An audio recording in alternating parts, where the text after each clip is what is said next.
Otu ọchịchị otu ọlụ agency na-ejikwa anya bụ ọkụ na-akwado nchekwa nke okporo ụzọ na Anambra steeti bụ nke gara n'ihu wee kpọkuo ndị nke nọ na ndị isi ndị ndu otu ahụ ka agba mbọ wee na-enyocha mmemme ndị otu ha na-eme n'okporo ụzọ dị iche iche nwere n'ime steeti a iji gba mbọ kwụ na ha dabere ma rube isi n'iwu na ikikere bụ nke nyere ya bụ otu ọlụ agency site n'aka gọọmenti nke steeti a. Onye isi nke otu Anambra State Association of Town Unions Barrister Titus Akpudo bụ onye nke kpọrọ ya bụ oku n'okwu ọ gwara ndị nta akụkọ n'obere oge ya bụ otu dịgasị iche iche nwere nzukọ ha na osote gọvanọ steeti a bụ Anambra Dr. Onyocha Ibezim n'obi gọọmenti haus nke dị n'Awka. Onye nta aka anyị n'ebe ahụ Emmanuel Okonkwo nọkwazi n'akụkụ ịkọtọpụrụ gị akụkọ ndị nke fọdụrụnụ.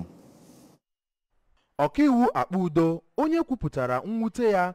nyegara ndị ọrụ ARTMA otu ha si emegide ọtụtụ ndị mmadụ yanakwa ka ha si anapụ ha ego n'ụzọ na-ekwesịghị. O kwukwere na akparamagwa bụ nke na-evute aja afa